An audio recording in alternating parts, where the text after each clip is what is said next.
Welcome back on the AM show, and it's time for us to get into our big stories. We kickstart, in fact, this is our main beat today.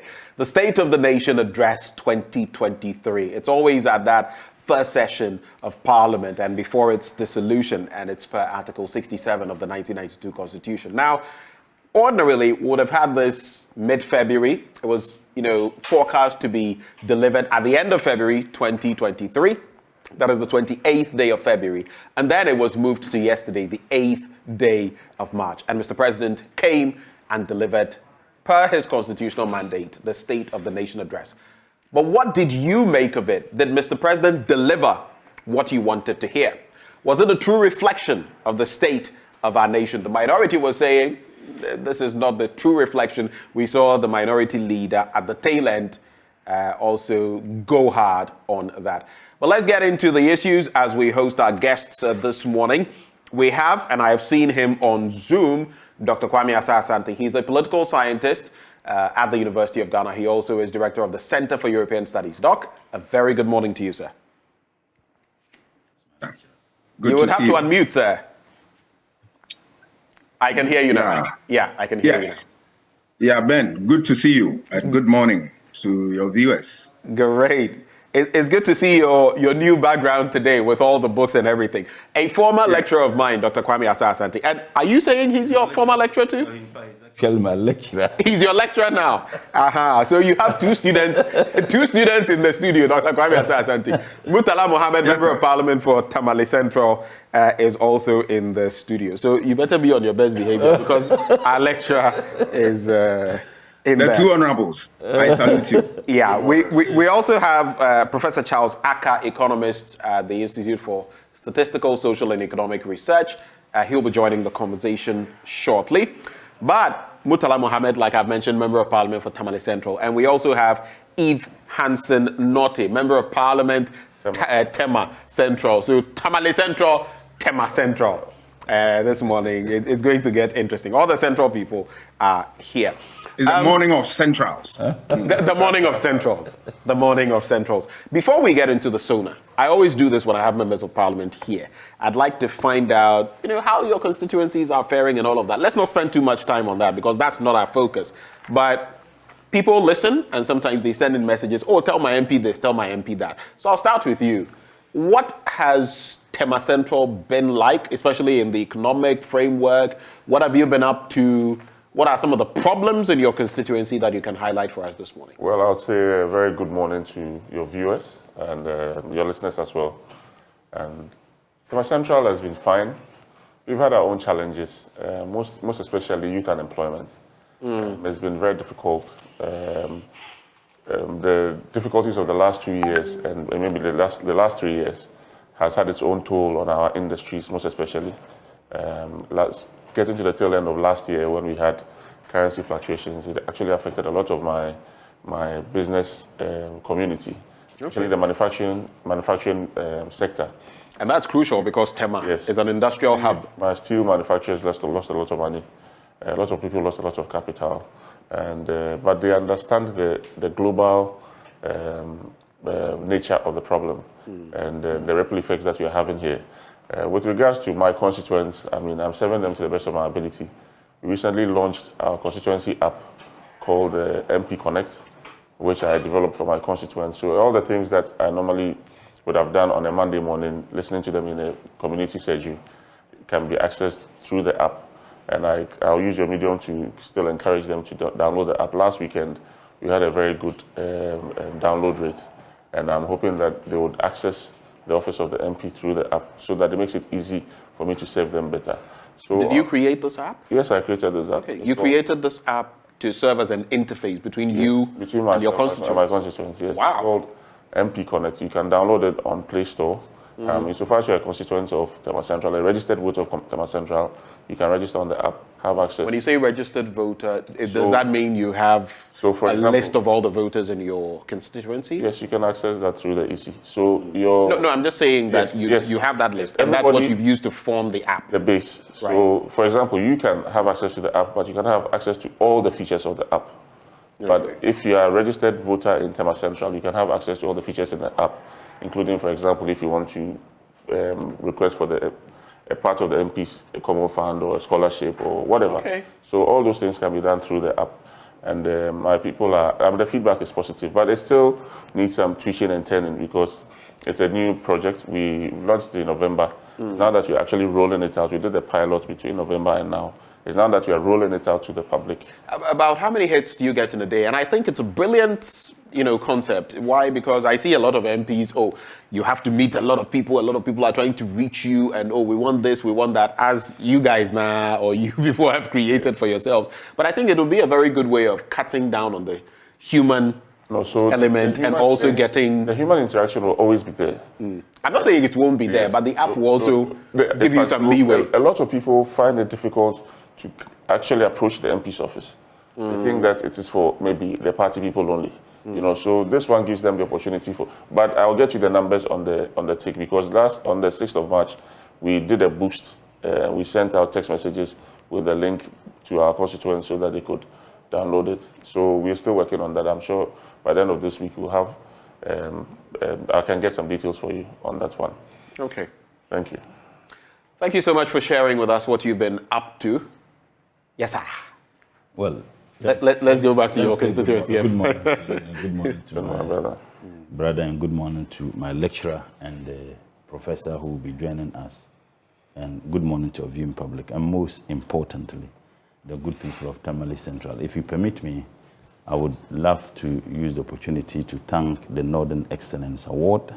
Okay. They awarded me the social, change politician of the year.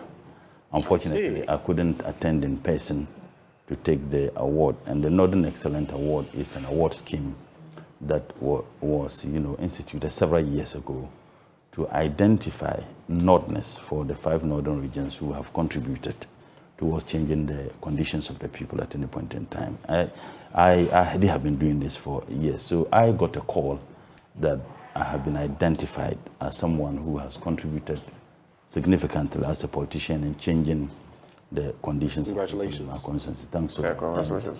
It is born out of some of the social intervention programs we've had. You remember, I told you that I have a scheme that I'm financing the education of 10 medical science students every year.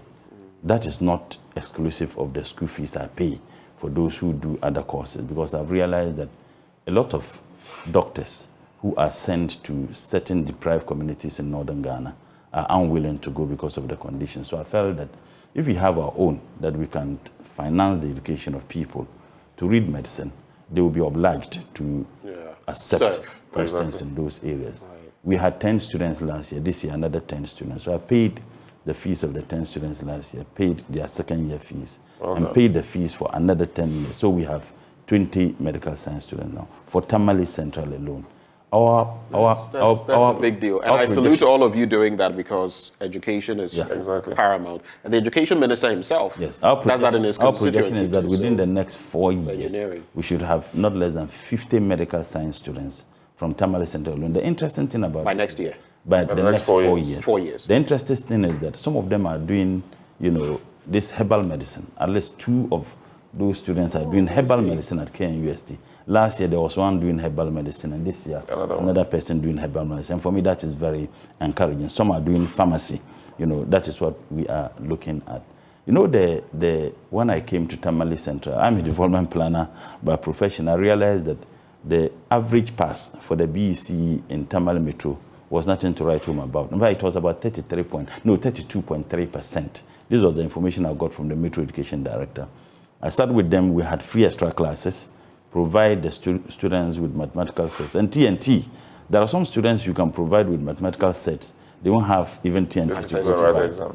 When we did it last year, and last 2 years, we had about 1,225 students who were in it.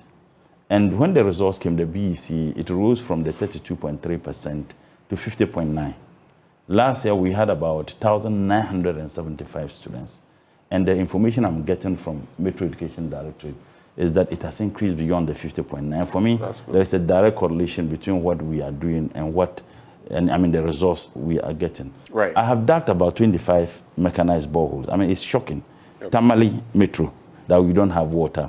And the source of water now for the people of Tamale Central is the boreholes that we have done. So I think that this, among many other projects we have done, got the Qatar charity to provide, a clinic and other things we have done. For me, that occasion. But I couldn't have gotten this without the support of the good people of Tamale Central. For me, I give the credit to them. And I'm sure it's just inspiring me to do. Your MP's Common Fund also comes in handy in addressing some. In fact, the borehole I have done, I've actually mortgaged my MP's Common Fund for the borehole. Right. That's what I have done. But the other projects, sometimes you even spend your salary on executing. So congratulations to both of you for the many things you're doing in your constituencies, brilliant things you're doing, but there still remains a lot more to be done when you look at these same constituencies. Let me come to you, Dr. Kwame Asah-Asante. I'd quickly like to find out, yesterday's SONA, what are your takeaways from the SONA? I just want a bit of a basis for us to start the conversation.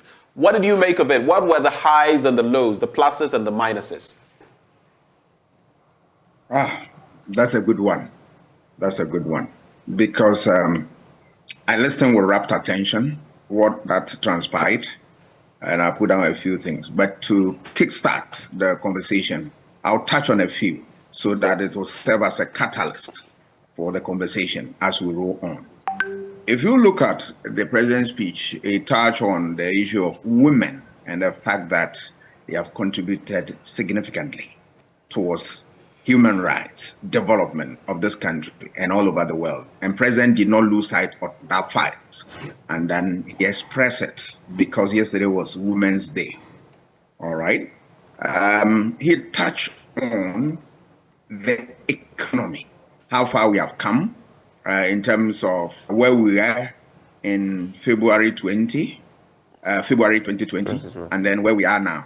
And then move on to touch on other areas such as our talks with IMF, the issue of the economy, real figures. And then he concluded by talking about other areas such as education, infrastructure development, and the rest of them. If you ask me that I need to do a proper assessment, then I'll go with the balance sheet, the pluses, the minuses. If that is the time for me to start, I can start. But if you want Honorable to also come in, I can suspend. No, you can go ahead. And then, you can go ahead. All right. I'll touch on the positives. He acknowledged, as I've already alluded to, the fact that women has contributed a lot towards human rights, development, and the rest of them. That's a good thing, the president said, which I'm very happy, because you and I cannot gloss over the fact that women have been, serious contributors towards development in the area of human rights, the economy, and the general welfare of people. And I salute the president for that. The president also touched on issue of parliament as the bastion of democracy, that anytime there is military adventurism, the first institution that comes under their radar is parliament. They kick parliament away and all that. Since 1993, we've had parliament as the bastion of democracy, helping us to, develop a solid democratic culture and then build our institutions and then come out with laws that will stand the test of time and also will address the challenges that we have in our country. He acknowledged that, and I'm so happy about that. He went on to also talk about the fact that in spite of the cynicism about the fact that the numbers that we have in parliament, in other words, the hanged nature of today's parliament, it was going to be a doomsday. But events have turned a different thing. And now we are having a parliament that the president has found worth commenting on. I think it's a good thing because initially people from the majority themselves were, not sure about how the parliament is going to be. But, the parliament has lived up to expectation that they are not there to serve any parochial interest, the interest of the people. And they've demonstrated that where they need to chicken out, they did not hesitate at all. They walk out. Where they need to speak the hard truth to the state and to the president and policymakers, they don't hesitate at all. Right. It touched on issue of rating agencies and how they rated his government February 2020 to the extent that he went to parliament and then, touch on all the achievements that they've done well in this area and all that. He acknowledged the fact that the rating agencies. what the view had been of the economy in 2020, juxtaposing that with where we are now? I will come to that. I'll come to that. So he praised the rating agency for that. He tied in with the issue of another group that have also done assessments of the the tourism industry and how far they've come, Ghana has come and all that. The president also mentioned his credentials or his achievement in the area of the economy, that he has improved the economy. He has done a lot in terms of infrastructure development, in terms of employment, when you're talking about what a You Start program, in terms of road infrastructure network, and the rest of them. He gave us statistics, which I'm not going to recount them because we don't have the luxury of time. But he gave a whole gamut of things that they've done, and that really give the people the opportunity to renew his mandate for him after 2020 election. He also touched on the fact that the country has been successful in implementing the DDEP, the Domestic Debt Exchange Program, successfully, and the rest of them. He touched on also the fact that the state has done a self-introspection and realized that import bill is so high, and that he has taxed a body. They are working out all the fine details about the program, which is about to start, that will, lay to rest the problem of high import bill, and which is affecting our economic fortunes. I think these are very good pointers. He touched on the fact that the state is moving into building very solid courts for the people of this country, so that judiciary will also have, a clean facelift to be able to dispense justice. And yesterday I traveled to my hometown at Akropong, and I saw a building rising up. That's a good thing. He talked about the fact that the government has also employed drones in delivery of health critical needs. In fact, he mentioned it was the largest in the world. Yeah, largest in the world. And he touched on my village, or Menako, which is my village, all right, that it has received this thing, and other parts of Ghana. I was so fascinated because you'll know about health. I have lived all my life in rural areas, and sometimes somebody is sick, and then the immediate health post there cannot be of assistance because we need these things. And he has served them and served them well.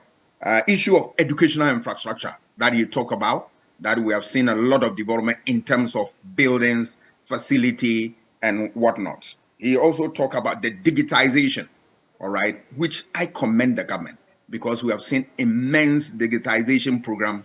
And I will also take the opportunity to congratulate Dr. Baumia for leading that charge. It's a good thing. On my building now and other places, you can see, identification signs, and that it's easy to give your address to anybody to find places and all that. It makes life easy. He called the vice president Baumia. Baumia. I don't know whether he's talking about evangelist Baumia or that was another thing. Yeah. But that was on another side. But he talked about the You Start program, which I find very, very interesting.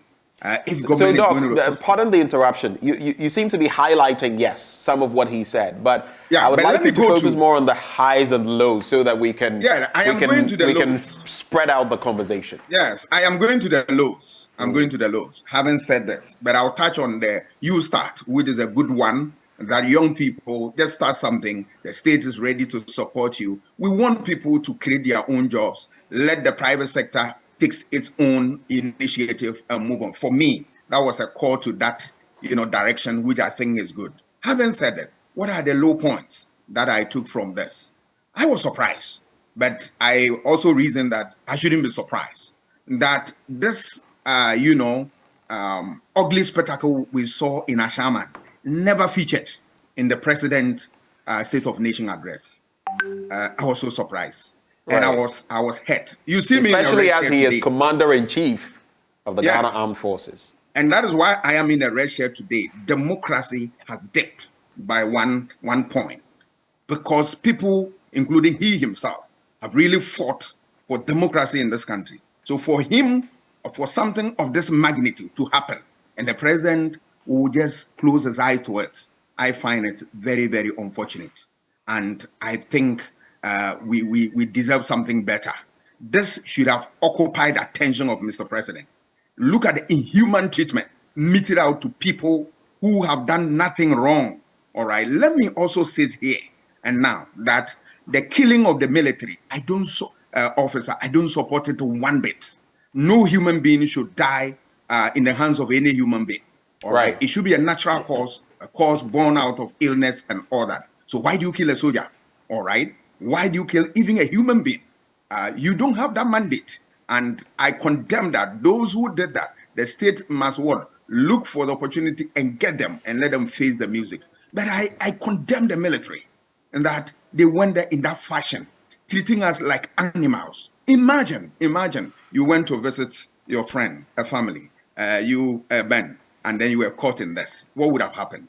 If any of those who think that, they don't need apology, all right, their children were caught in this, or their families, a sick person in the community, they are very unfair. It's a shameful act, and Ghana Armed Forces must come clean on this and then come and apologize profusely without giving us condition that we apologize this and will not and all that. That came from the deputy minister. It's unacceptable. We don't accept that. People have really fought for democracy, and people like us will stand all the time to defend democracy. I mean, it is not a good thing. It's a sorry story, and my pain is that this is going to go into the U.S. State Department report on human rights, and it's going to, affect our democratic credentials. It's definitely going to be a blot on our democratic work. I would have you hold it there, and very important points you've made up to this point on especially the Ashaiman incident. I found it very unfortunate when Mr. President was concluding, and I hadn't heard anything on Ashaiman. I was wondering, is Mr. President saying he's not heard, seen, watched videos of what transpired? And I always say this.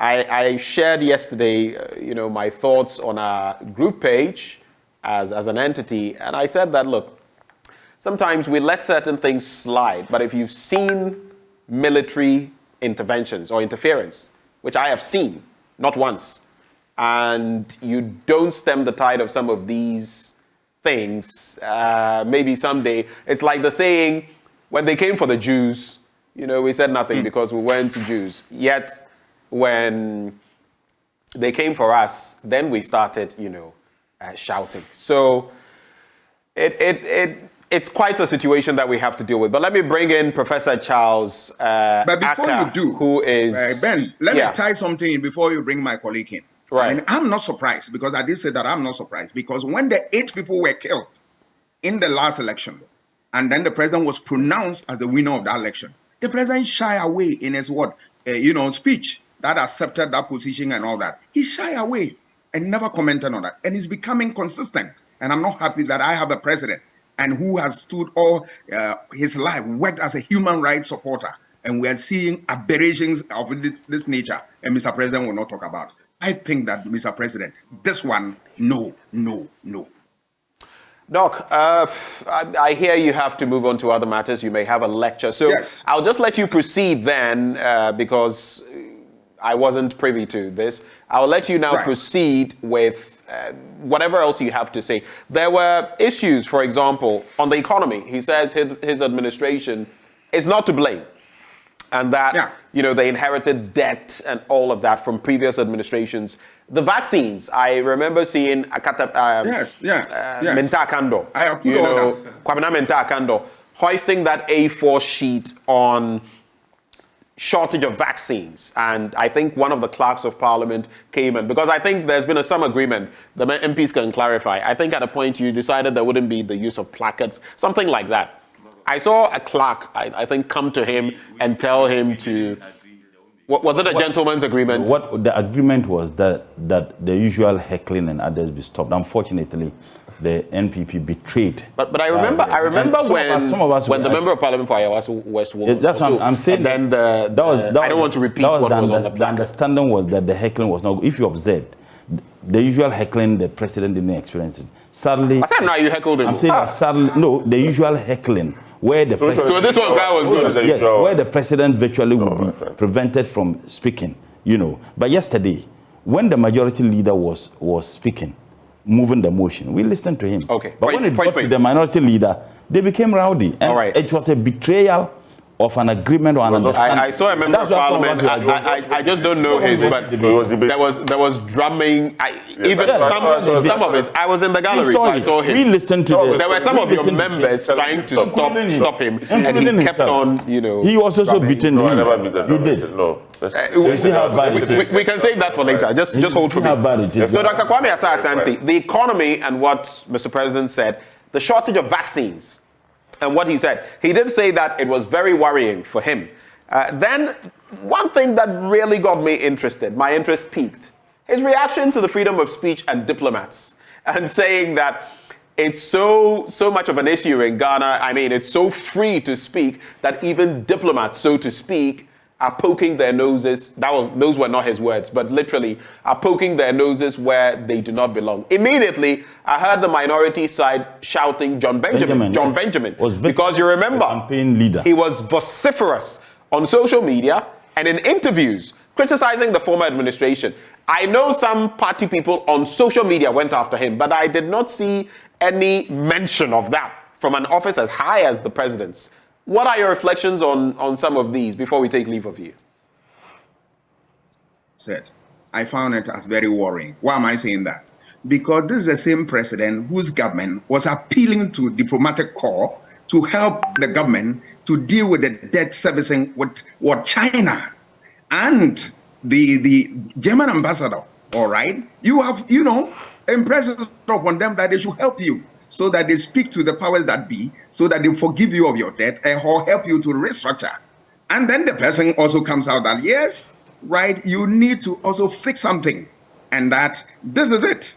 And then Mr. President is not happy. And I have observed Mr. President from that angle, that yes, he always liked praises, right, but criticism, he hardly want to take. The former Dutch ambassador spoke about Ghana beyond corruption, not just Ghana beyond aid. I think sometime in 2019, he stoked the ire of this administration.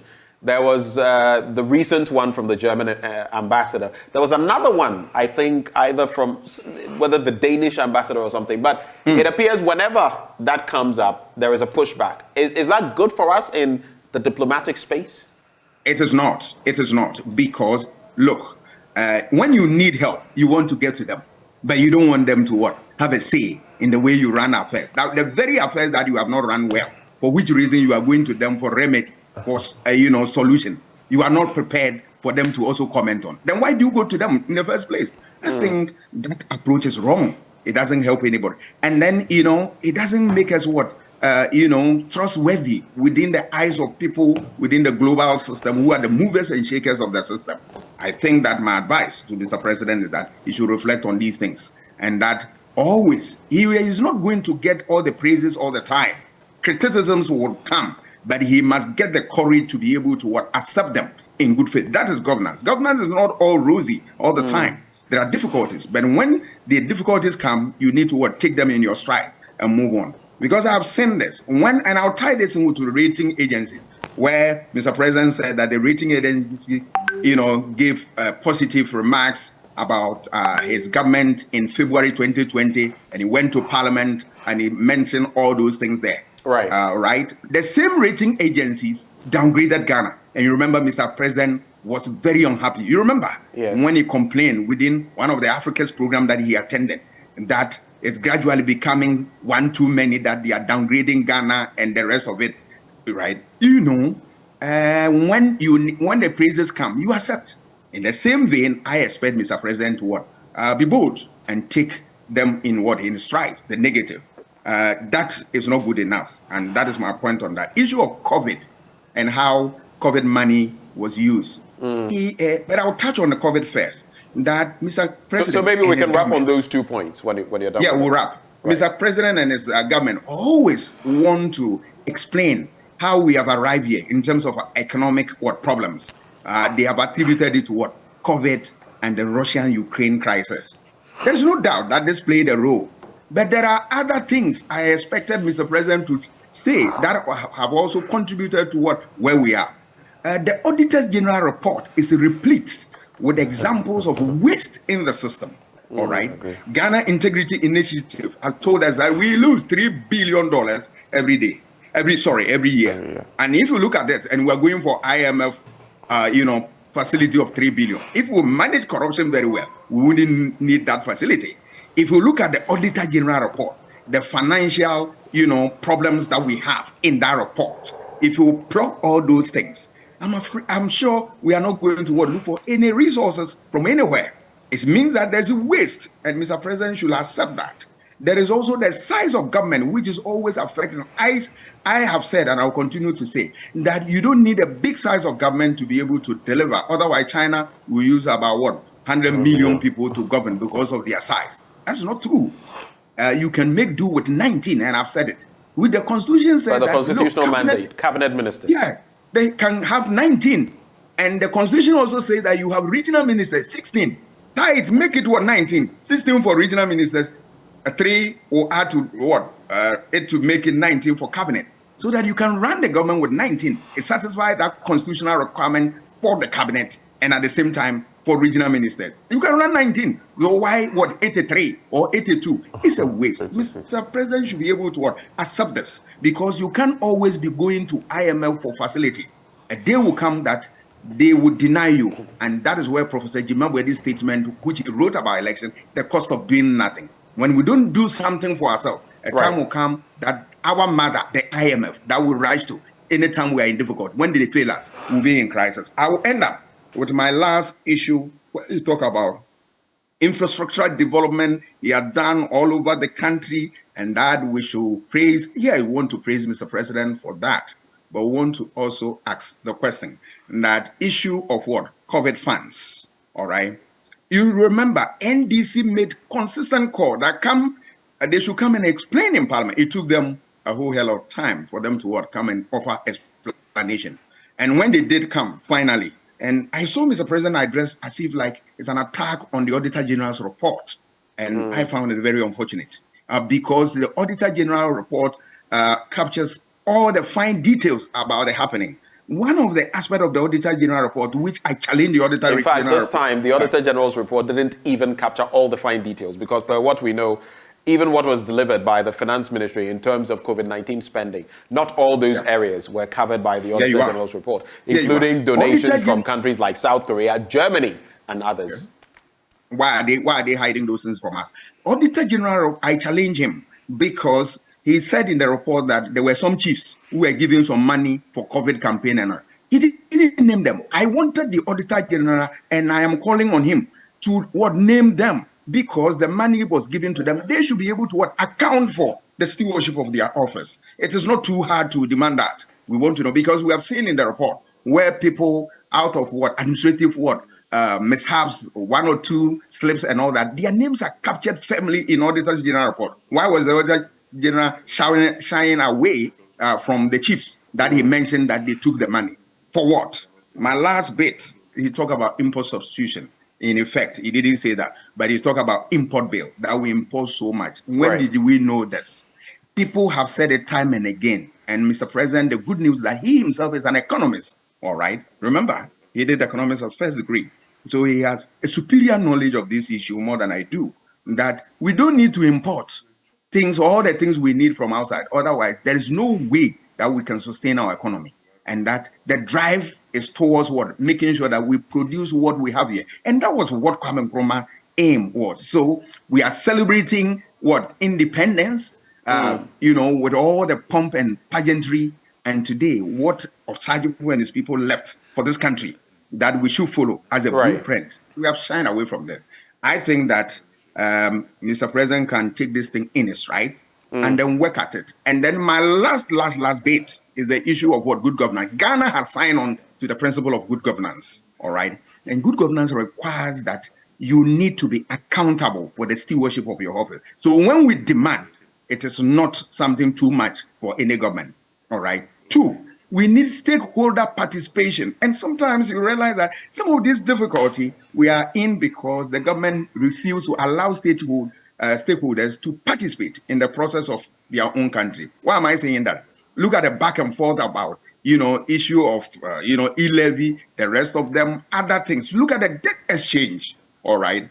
The government will not listen to anybody. Stakeholders, you ignore them initially. and look at the only thing we can do for people who have served this country and served them well out of meager salary, giving you mandate that have my resources to run the affairs of the day, so that at the end of the day you can give something to me, and then look at the ordeal, the toil they went through. That's unfair. We don't govern like that. It flies in the face of good governance. And the last bit of good governance is issue of what? Transparency. The government must be transparent in these things, because you have signed on to that. And if you read the preamble of our 1992 Constitution, you are a law student, you know it more than I do. It's captured in there that we will be what? Transparent in all our dealings in public office. I want this thing to happen in Ghana. But I must say again that I am not happy with what happened in Ashaman. For me, as a student of democracy, it's an attack on the system, an attack on we, the people who believe in democracy. He touched on the last aspect of issue of what? Coups and democratic reversals in Africa.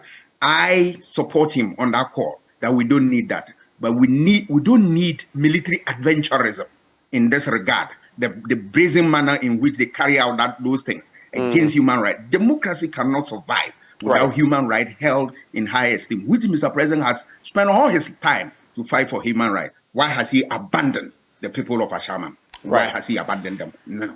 It is unfortunate. Those who died out of the election, that age people, nobody talk about them. Human rights, human rights. I stand for human rights. I stand for democracy. And Mr. President, I want you to continue on that path. Dr. Kwame Asah-Asante, I see you're very passionate about that. Thank you for spending time with us this morning and sharing your thoughts on the State of the Nation address. He is a political scientist at the University of Ghana, also director of the Center for European Studies at that same university. Before I come into the studio, let me just say a very good morning to Professor Charles Akka, economist, University of Ghana, ISSA. Prof, a very good morning to you, sir. Good morning, my brother.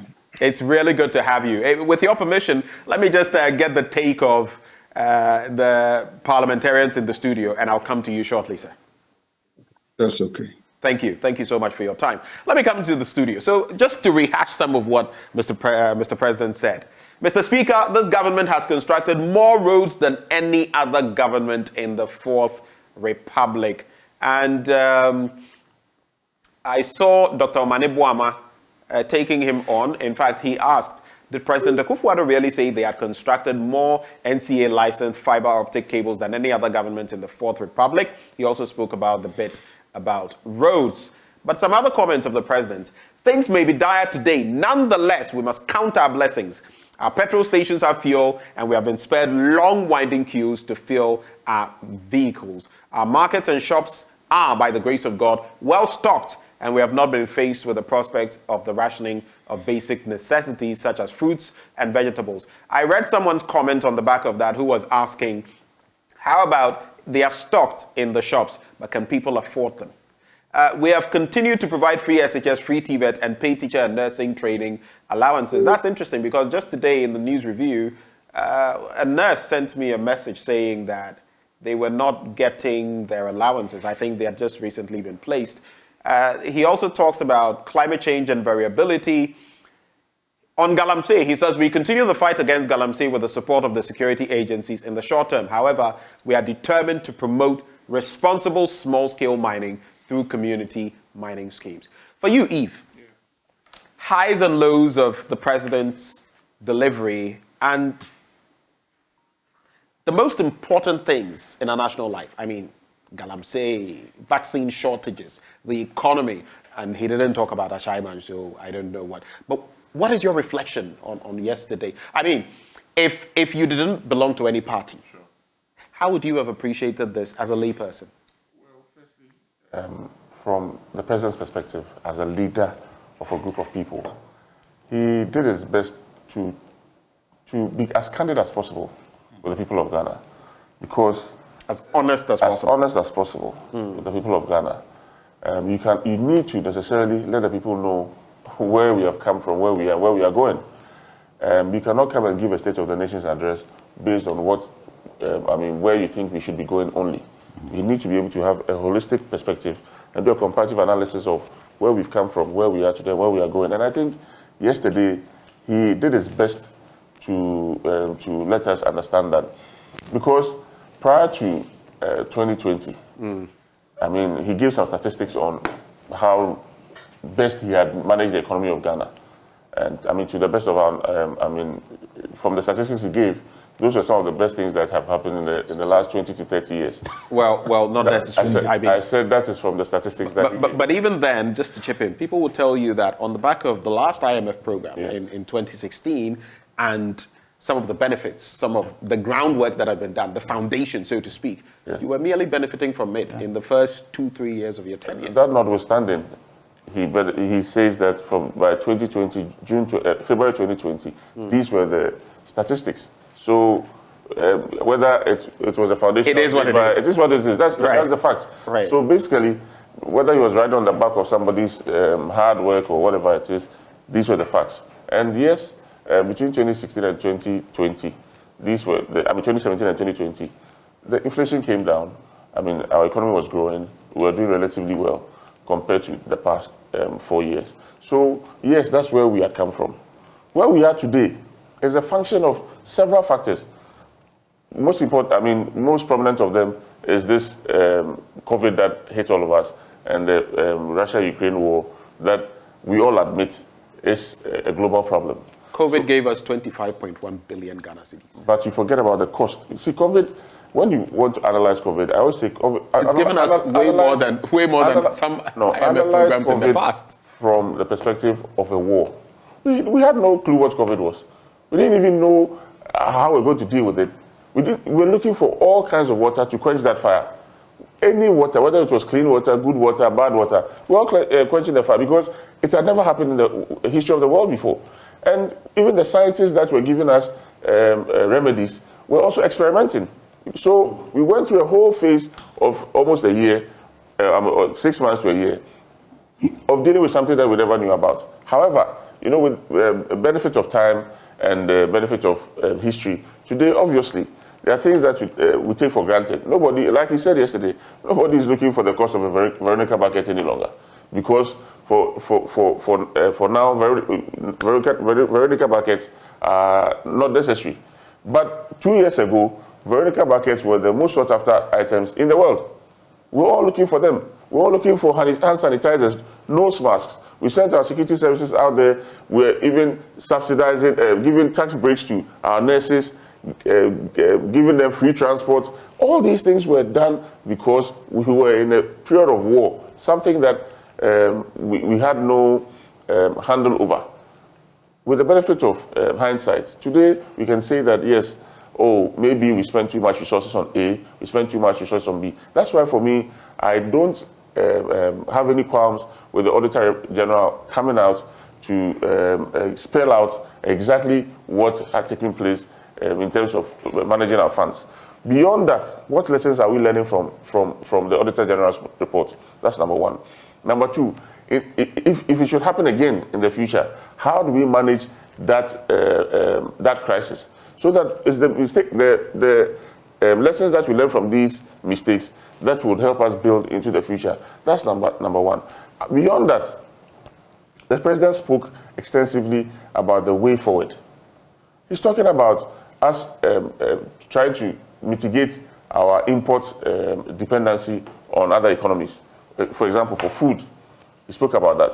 And agricultural products that he believes that in the next few years we should be self-sufficient on, like rice, like poultry products and all that. For me, that is the way forward. He spoke about Ustart, and the doctor that we spoke to, the governance expert that we spoke before me, made it absolutely. I mean, in fact, he laid Dr. Kwame Ansah. Yeah, he laid everything there, and I like his approach and the analysis that he made.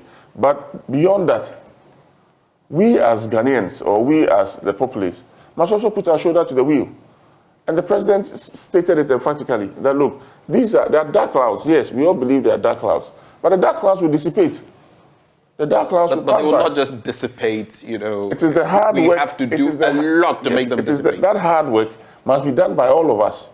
We all have to put our shoulder to the wheel. It cannot be done by a small segment of the people. We all have to buy into the idea that we have to put our shoulder to the wheel. In fact, that reminds me of something he said, that we need to unite, you know, to fight our common devils. And at the tail end, you and the majority were singing, there was this song, this patriotic song. Yes.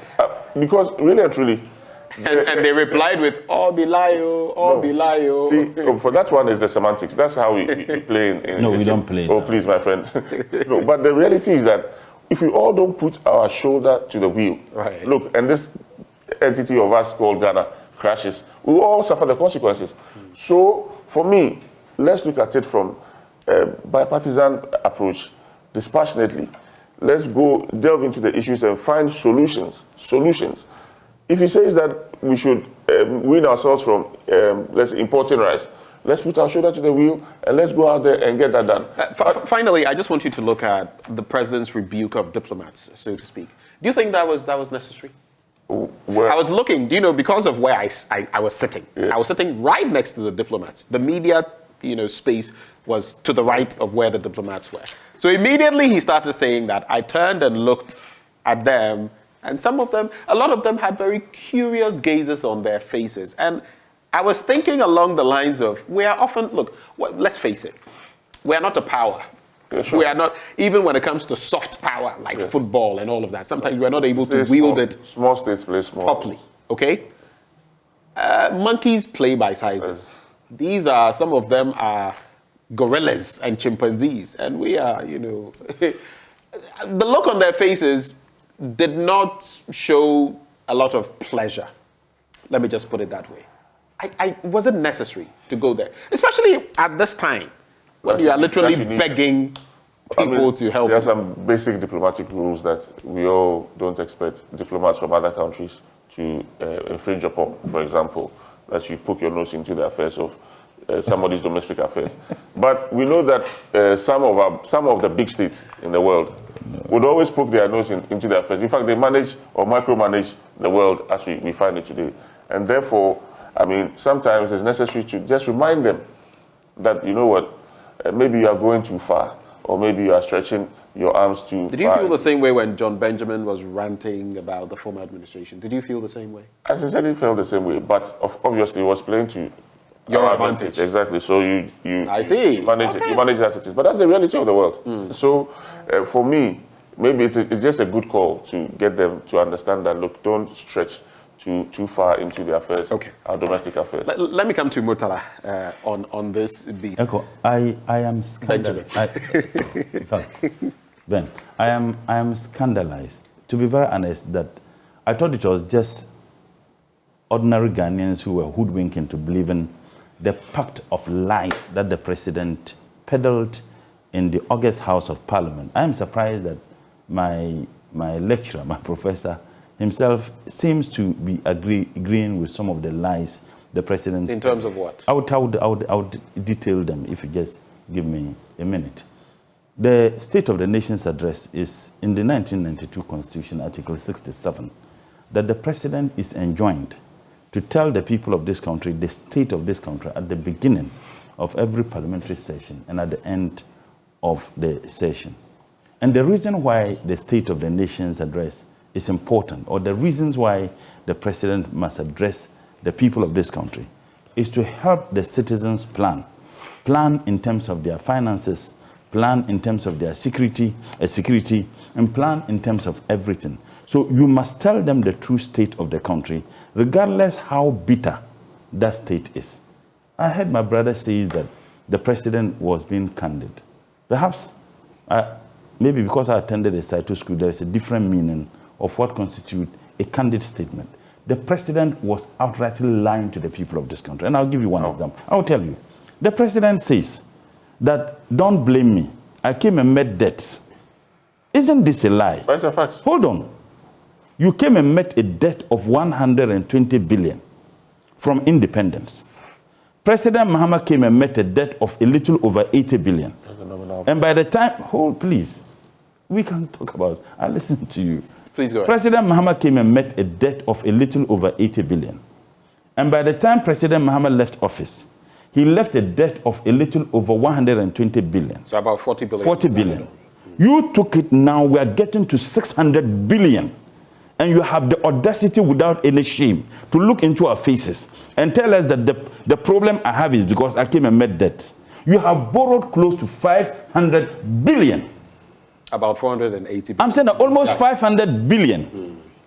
480 is not close to 500 billion. You have borrowed close to 500 billion. And what did he say? And there is, let me finish. I listen to you. He even showed us. I listen to you, please. He gave you. I think just to clarify, the sums of money that are being mentioned are in Ghana cedis, not dollars. They are in Ghana cedis. Will you tell him? I listened to him. I'm listening to you. Please, when he was mentioning, please don't echo him.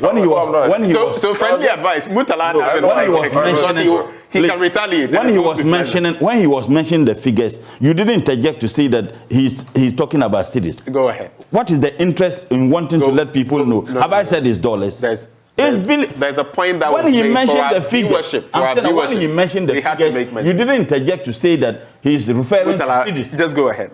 Just go ahead. So I am saying that the president, the 40 billion President Mahama borrowed was not in dollars, cities. No, I'm saying that all of what you are mentioning, both NDC and MPP, are in cities. President Mahama borrowed 40 billion. You borrowed close to 500 billion. Then you look into our faces and tell us, don't blame me because is this not a lie coming from a president? 2, the president also said that there is nothing wrong with how COVID funds were managed. That there wasn't anything untoward as far as the management of COVID funds was. When the Auditor General has indicated palpably how monies of COVID funds were misappropriated, isn't that another lie? Without any shame, you have a president who sees nothing wrong with lying. Kids were watching. And those kids, when they know the facts and the president comes to lie to them, you think that they would have any respect for that office of the president? You think they would? Again, let's look at the facts. The president, and I'm going to unpack the facts so that we know the facts from the not half-baked truth, absolute lies. You said that 1D1F is creating a lot of jobs. Which jobs? President Mahama handed over to this government unemployment of 6.8%. Now, 6.8%. Youth unemployment or? I say unemployment, not even youth. Total unemployment. I'll come and give you the breakdown. President Mahama handed over to this government. You can check at the ILO website and check at the Statistical Service. In 2016, President Mahama handed over to you unemployment of 6.8%.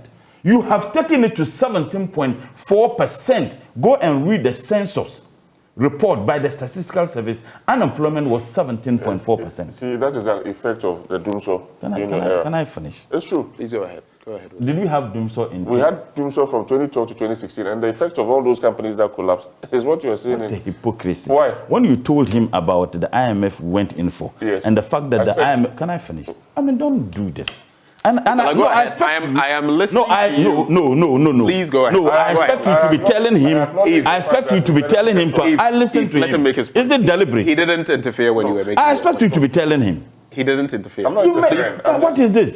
Let him. If you don't have any respect for let him land. I'm saying that President, you took unemployment in this country at 6.8% to 17.4%, and you tell me that you have created jobs.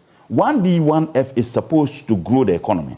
And once the economy grows and expands, jobs will be created. The 1D1F is not serving the purpose for which it was instituted in the first place, because it is fraught with corruption and incoherent policy implementation. And that is the reason why unemployment is rising. You don't need economists, you don't need prof to tell you that when you industrialize, the economy grows. And once it grows, jobs are created. So if you claim that 1D1F is industrializing and creating jobs, and expanding the economy, and jobs are not created, it means that particular intervention, there is a problem with it. Not true. See, if I can help you. Don't help me. Let him land. Just note the points down. Just note the points down, and you can react. Go ahead. You see, go ahead. He wants to go to the court. I'm just saying that the facts are there. The Statistical Service, the head there was appointed by this government. No problem. Unemployment, you took it from 6.8% to 17.4%. Now he's talking about... You have to land on some of these, because we also have to bring in Prof. Except that you don't want me to talk, because he spoke for almost 15 minutes. He spoke for almost 15 minutes. I never interjected. Then I won't talk. He spoke for almost 15 minutes. I never interjected. In all fairness, we should also allow Professor Aka to have some time. I'm not saying. Oh, then allow him to. I'm not saying land. No, allow him to speak. You don't want me to. He spoke for 15 minutes. I'm saying I never interjected. Streamline. Then you don't want me to be on your. You go ahead. Tell me that when he was speaking, you never interjected. I never interjected for almost 15 minutes. I speak, and then you tell me. And Eve, you've not been fair. You are not fair I really, it's creating problems. I listen to him. Let him go ahead. You are interjecting, so that we can also allow. I should know. Go ahead. So I'm saying that. When he talk of the fact that they've been able to produce more, why? In this country, we were spending a little over $500 million importing rice and poultry products into this country. We are today spending over $2 billion. Then this president will tell me that he's doing better. You took inflation from 15% to over 54%. Debt to GDP a little over 60% to 104%. Then you tell me that you are doing well. If this was not part of lies, then someone should tell me. And the president owes us a duty and a responsibility to tell us the true state of this country. Dollar to the cedi under the NDC in 2016 was 3.4. And then they say, oh, it was 3.7. Let's even say 4.0. Today it's 13 cedis. Then this president will look into our faces and lie to us in the legendary fashion he did. In any case, security. Go and read the first quarter report of the Ghana Police Service in 2018 that we registered the highest armed robbery ever in the history of this country. And every year, read their report and juxtapose them with the reports under the NDC. Security is in a state of decay. Now, that's interesting because we have so many security-related, National Security Ministry. I mean, that is the point I'm even making. We have everything. Interior. I mean, they are just moribund in terms of what they have been able to deliver. Now, Ashama, I mean, it's ridiculous that you have a military officer who was barbarously murdered, which we all condemned, and expect that state institutions such as the police should be given the opportunity to investigate to get those perpetrators. And as a matter of fact, the police had commenced investigation into the barbarous murder of that military officer. Out of nowhere, the president himself sanctioned military men to go and molest people in Ashama. Except that someone is going to tell me that the military attaché, the high command of the military, worked independent of the control of the political authority. The military attaché, the high command, they work under the supervision and the authority of the Minister for Defense. And the Minister for Defense is answerable to the president. In fact, the president is the commander-in-chief of the Ghana Armed Forces. That you have military officers who went there, molest people without any reason. And in fact, when I saw the videos, it was a reminiscence of what happens in Gaza Strip, or perhaps what is happening in Ukraine. Helicopters everywhere. When the police had commenced investigation, then you think that we should praise him, human rights. Human rights what? And I thought that the president would have found some little space in his heart to show empathy and sympathy to the people who were unjustifiably molested. But you know why?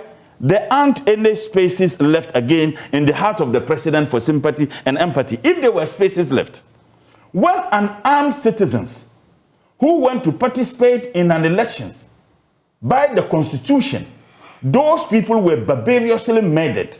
The president still hasn't found a space in his heart to even express sympathy to the families. Now you come there and pretentiously telling us that Women's Day, those who were murdered, their wives are widows today. Their children are orphans. The education of their children are truncated. And this president didn't have any shame to stand there telling us Women's Day. You have made some women widows. Do you know how those women are feeling? Do you know how they feel when they watch the president peddling those forsooth? And frankly speaking, if you talk about sympathy, the president doesn't have any. Absolutely none. How could this escape the president? And then you have a deputy minister for defense. For me, just to make a point, I found it shocking, Eve, and everyone watching, that that particular point was not made. I found it egregiously shocking that no mention was made of that. But anyway, I'm not Mr. President. Please wrap with your points. How could the deputy minister for defense granted an interview earlier and said that it was sanctioned by the military high command? That was what the deputy minister for defense is. So there is no one who can tell me that the president didn't sanction it. If the president never sanctioned what happened in Ashama, then God saved this country. It means that the military can do anything at any point in time. It means that they are out of control. It means that the president, who is the commander-in-chief of the Ghana Armed Forces, has no control whatsoever of any security agencies in this country. But you see, the list said about this economy. The parliament, the president was standing there, telling us that he has upheld and touting the credentials of parliamentary democracy. You authorized armed military men who invaded parliament, but for our resilience to truncate a democratic process, the president never condemned that action of the military men who were authorized to come into chamber. That was what happened. Then you stand there and then you tell us the COVID fans, look, when you ask him about COVID, he say, oh, the problem we have is not the cause of anybody. None of our neighbors borrowed $3 billion from the IMF in the name of COVID. None of our neighbors borrowed over 100 million euro from European Union. None of our neighbors borrowed hundreds of $millions from the World Bank. In fact, Burkina borrowed just $20 million in the name of COVID. Now, if we want to tout ourselves as to the successes of COVID, the best successes of COVID is to prevent lives being lost. Lives were lost in Ghana, then lives were lost in our neighboring countries. Yet this president repeatedly would tell us that we did so well. Look, the WHO praising how we handle COVID. Go and read. They praise Burkina same, they praise Togo same, they praise Nigeria same. So Ghana was basically an isolation. Right. But we have borrowed more than all of them. Let me conclude just last question. And I want to ask you. We were asked that we were given free water and free electricity. And then they now introduced a new tax for the purposes of the free electricity and the free water. Now, have you tried to find out how much the state has generated so far in the name of the COVID? I filed this question in Parliament. The Minister for Finance refused to answer these questions and have been making demands, refile these questions. Now, isn't that extorting the people? That when you institute a tax regime for the purpose of a particular thing, now we need to know how much you have generated so far. How much did you spend in providing the free electricity and free water? Point made. If you have read that, then you don't need to continue. And it's a question we've also paid. I want you people to take this thing up. It's not something we are to take up. It's something we have done in the past. We've not got any responses, just as you have not got any responses. Let me bring in Professor Charles Aka. Now, who joins the conversation. Thank you so much, Prof, for being so patient with us. It's been a bit heated in the studio, but for you, how would you assess the State of the Nation address as per President Akufo-Addo yesterday? What are the key takeaways for you? What are the highs and lows? Where did Mr. President state what is fact, and where did he state maybe what is just fiction? Over to you, Prof. Thank you very much, and good morning to the honorable members in the studio and to your cherished listeners. I've been enjoying the conversation. So I think I listened to the president yesterday. I didn't listen throughout the whole conversation. I had a meeting, but I've subsequently grabbed a copy of the speech. Okay. And I've tried to read it. And I think that on page 3, the president said that the address offers us, as usual, the opportunity to provide an honest assessment of our country's situation and seek the support of all in addressing it with hope and confidence. So basically, we expected the president to be as honest as possible so that all of us, all stakeholders, citizens, and not spectators, could also help in finding solutions to the problem. And my reading of his statement is that there were a lot of politics in the statement. And I thought that it was an occasion to avoid politics as much as possible. It's a State of the Nation address, and it's not a political campaign. I can understand that there's been a lot of things on social media, a lot of criticism. So he would probably felt that he should put up a defense. And in doing that, I think we lost some of the honesty and admission and repentance and brokenness that are expected to get from. I mean, you've used some words, pardon my coming in, but are you saying in some ways the president was dishonest yesterday? Well, if you want to put it like that way, but I think in some ways he was doing more of a blame game and trying to score level up of politics. So, gentlemen, not let's I won't say he was lying, please. but so for example, and I think other speakers have, Honorable Muntala? Mutala, right. Yeah, Mutala and Professor Sir Asante already said, it is quite disingenuous. And you see, for you to fix a problem, you need to first do a diagnosis to know where the problem is. If we continue to do the politics that we have been doing in this country for these 66 years, we will not make quick progress. We need, as a family, as a nation, to admit where we have gone wrong and then to find solutions. All the discussions, or most of the discussions I've heard about why we are where we are, seem to push the blame, all of it, or most of it, on COVID and Ukraine war. And I think I totally disagree. So if that was the case, you ask, why is Cote d'Ivoire not in a mess?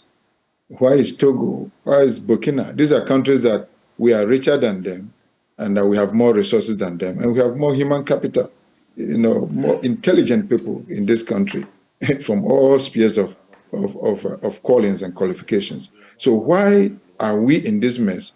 Cannot be COVID.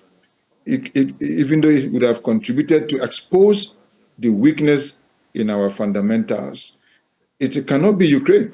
Okay, even Ukraine is not in that mess, even though they have been at work for about a year. Okay, so how do we come to this point where we are not able to pay our domestic and our foreign debt, and we are blaming it on Ukraine that is fighting a war, that we are not fighting a war? So I think that is where I was quite a bit disappointed. And I don't blame the MPP government, it is historical. We've just celebrated our 66 years of political independence anniversary.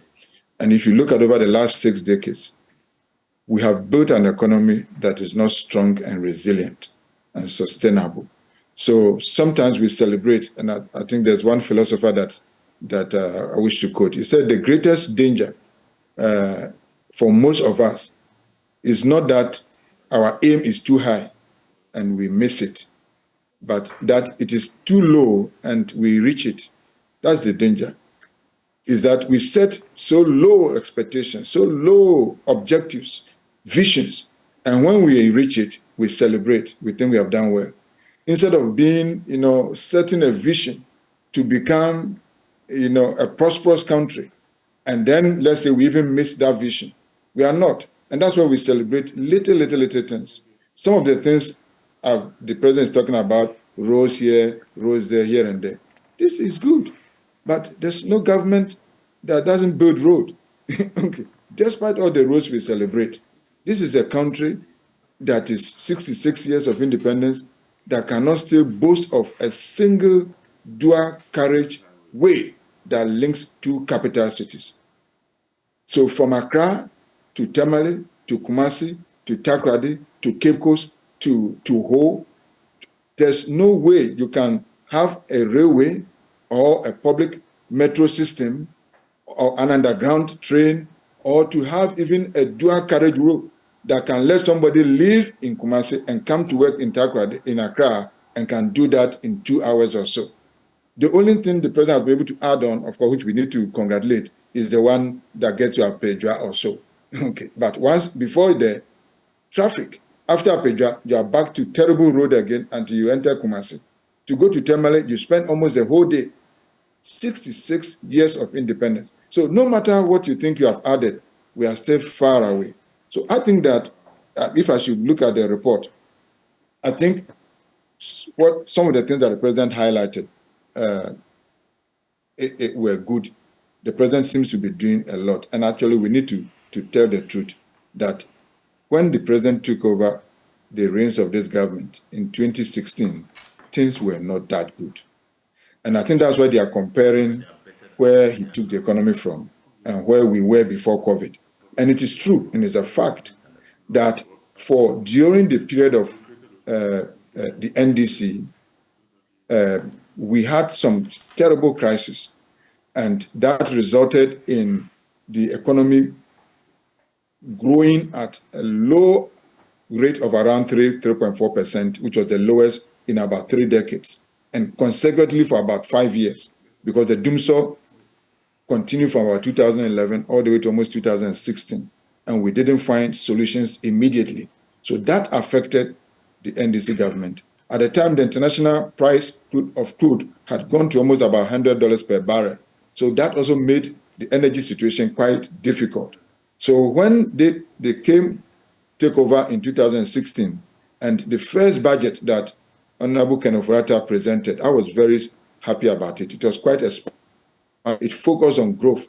It focused on reducing taxes and mobilizing other sources of revenue and to invest in critical areas where we could grow. So not surprising that we begin to record about 7-8% of growth on average, about 7% growth. That was quite good. And they reduced inflation, interest rates began to come down. So I think comparatively, they were doing well. Between 2016 and 2019 was far better than 2012 to 2016. That, it is tireless fact. It's data driven. It cannot be argued. But still, despite all of that, we did not invest in the critical sectors of industrialization and agriculture sufficiently enough to transform the structure of the economy so that when there is external shock like COVID or Ukraine war, we could be resilient enough to withstand. Apart from that, we decided to change our attitude of raising domestic revenue. And if we wanted to borrow at all, to borrow from multilateral and sometimes bilateral sources, to go to the capital market, to borrow dangerous, speculative money to the tune of, as we are talking about now, almost $48 billion borrowed in 6 years.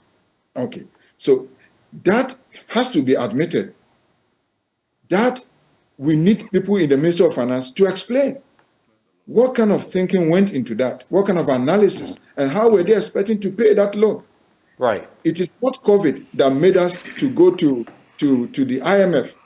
Whether there was COVID or there was no COVID, it was not sustainable. In fact, they were going to borrow again, if not for COVID So in other words, what you're saying, Prof, is that COVID can't be used as an excuse. Basically, that's what it means. Right. One of the dangerous things I think this country did was the appetite for borrowing. And we have said it over and over again. There's no year I've had opportunity to write about the economy of Ghana that I have not warned that we were on a slippery slope the way we were borrowing externally from the international capital market. That is something that has actually jeopardized our economy. The whole domestic exchange program was unnecessary. It's because of the external borrowings, and we need to go and restructure our external debt. And the IMF is insisting that we must do first a domestic debt exchange before we go to the external one. That's why we are doing this. Otherwise, I want to pose a candid, and the president says he was being candid. I want to pose a very candid question to you, straightforward. When you look at the facts and figures, and they are things that we've gone over time and again, Murtala rightly pointed out, our debt stood at around 120 billion Ghana cedis as of the time this administration took over. Right now, we're looking at in excess of 540 billion. Did in ending up at the doorstep of the IMF once more, you're an economist, did we, partly on the back of overborrowing, precipitate getting to the IMF? I want you to quickly address that as you move on. No, exactly. Because, and this is not the first time we've gone to IMF. Okay, so sometimes we've gone to IMF when we actually have a genuine crisis. And sometimes on this occasion, it's mainly because of our overborrowing. Okay. And we are not likely going to be able to service our debt. We don't have what it takes. You see, when you borrow, then there's nothing wrong with borrowing. I support borrowing. when it's necessary, Right. and when the borrowing is used for productive investment. That's not what I can see, basically.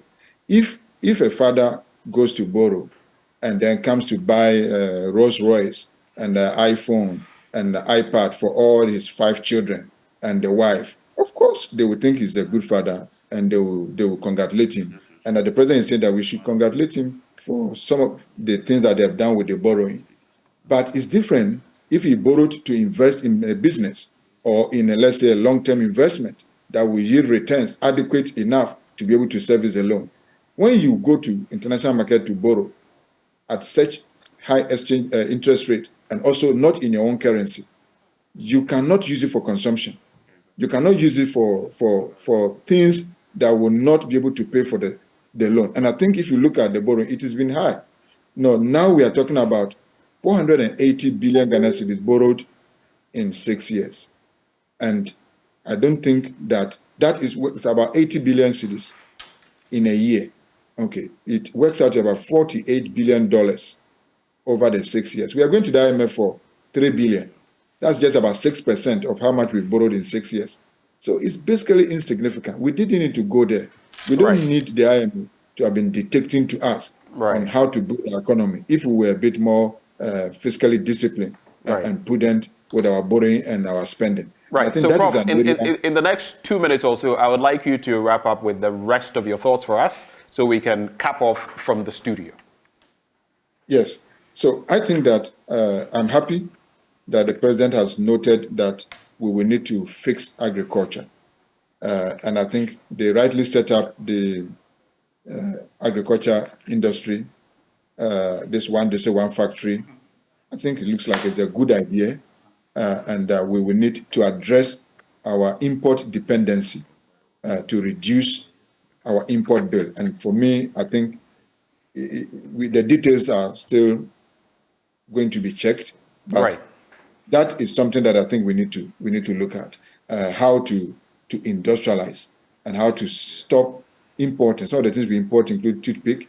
The last time I saw mop stick that the children are taking to secondary school is imported from China. These are sticks that you use to put into the mop, to scrub.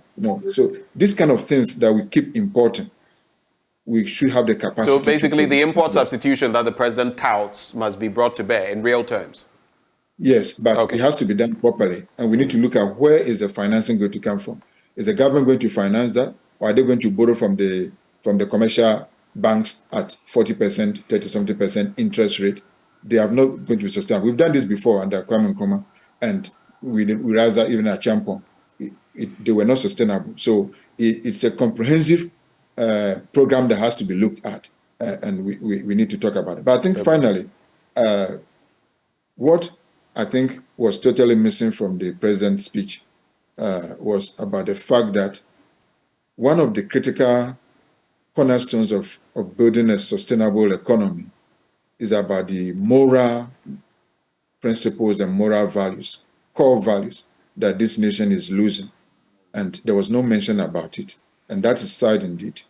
And you can link that to the Ashama Mat case. So when we live in a country where even the armed or military men don't feel safe, that anybody can get up and kill a uniformed military man, that is a country that has lost the fear of God and its godly values. That is a country that you are seeing corruption. You are seeing so much killings and ritual killings. Recently, we saw in Mankesim, a nursing student was kidnapped and slaughtered and killed. When we come to a situation like that, where the country is losing its moral values, where children can go on strike and demonstrate and destroy school properties, children can insult the president of the country, all of these things. When we are now coming to a country where we don't know between right and wrong, and we have been talking about, LGBTQ bill here and there, marriage institution is under attack. I think this is something that the president has to talk about because it affects the integrity of even the people we elect to lead us. When corruption is not seen as an issue, and people can amass wealth in a short time, build houses, make investment, and they are not able to explain the sources of their income. this is something that I think is something that it needed to be highlighted. How do we go back to a country that cherishes integrity and our culture and our moral values and our religion to make sure that we are building an honest and a society that is sustainable and has integrity and the fear of God. That's something that I think was totally missing. Thank you very much. Thank you so much for spending time with us this morning. We're very grateful. Professor Aka is with the Institute for Statistical, Social and Economic Research at the University of Ghana. We're grateful for your time, Prof. I'll come into the studio some 2.5, 3 minutes maximum each for you. Please, no heckling. Use your 3 minutes. Make your final points. There will be no extra time.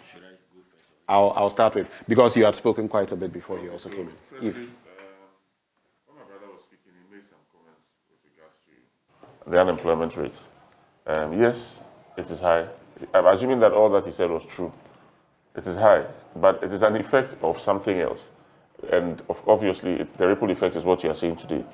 It's the same way that the 1D, 1F program that the government, led by His Excellency the President, has put together, would help to mitigate the unemployment rate. But you will not see the effect today. You will see it over time. It's like planting a seed and allowing it to germinate. You might not see the fruits of the seed today, but over time, we would see the fruits. It's the way to go. In fact, the professor has hit the nail right on the head, that we need to industrialize. We need to industrialize like the Chinese have done, like the Singaporeans have done, like the Taiwanese have done, like the Thai have done, like Southeast Asia has done.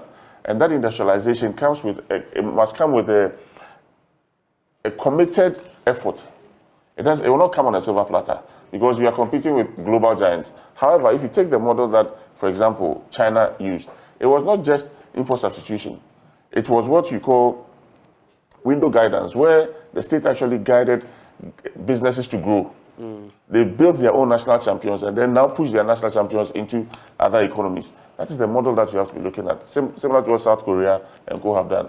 Those models are able to employ... That model also has its challenges, and it has its authoritarian tendencies as well. We might as well look at that. Maybe we don't have time for that. Yes, but the truth is that even if you take Japan, Japan was not authoritarian, but Japan went the same model. It's called window guidance, where he was asking whether we're going to borrow from the international markets or government. It's government that must put in the resources, because substitution on its own does not solve the problem. Okay. That notwithstanding, I believe that I'll use this as this platform to speak a little about what happened in Ashaiman. In fact, I was really... And that'll be your final point on the back. I was not happy when I first saw the videos coming in, the pictures coming in, because it beats my imagination that the people that we have paid to protect us will now go out there to attack us.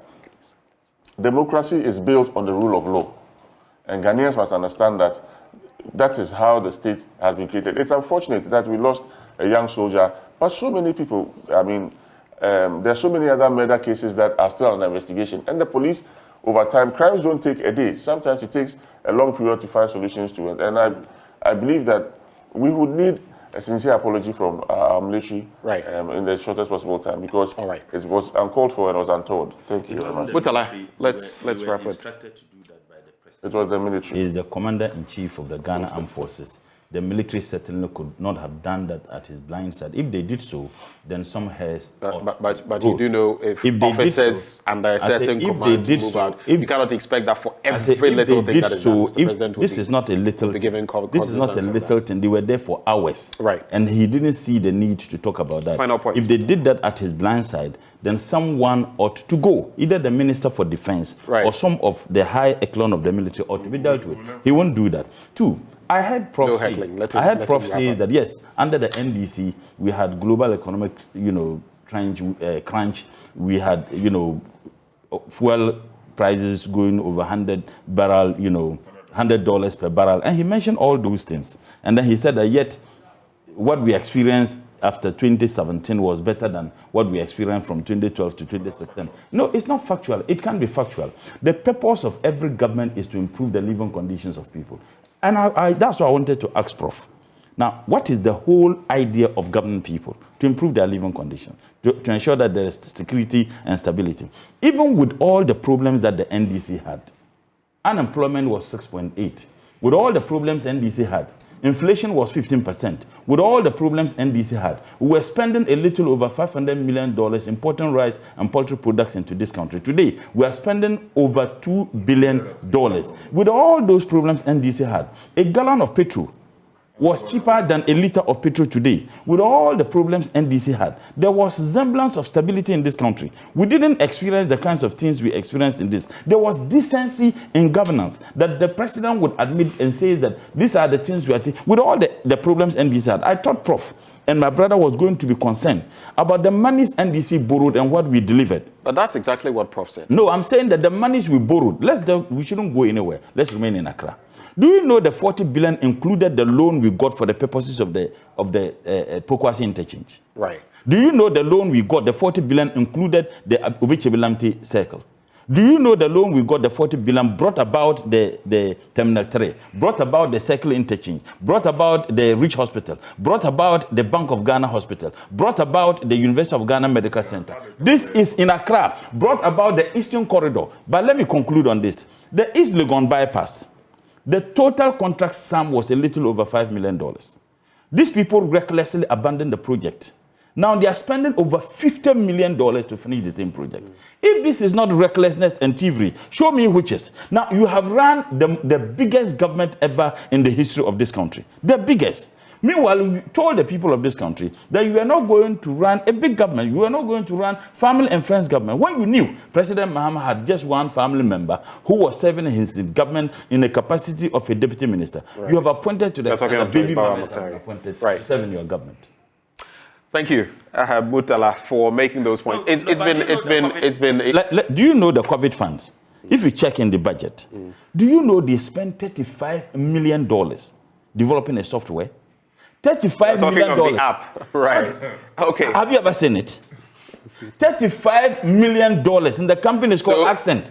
$35 million. I think Prof and Co should be. I would keep charging you as we do our bit. I'll keep charging you as well to table that on the floor of Parliament. Now, we've been joined by Murtala Mohammed, Member of Parliament, Tamale Central. Eve Hansen, not a Member of Parliament, Tema Central. Professor Charles Aka, economist at ISA. And before all of that, Dr. Kwame Asah-Asante, political scientist at the University of Ghana. But stay.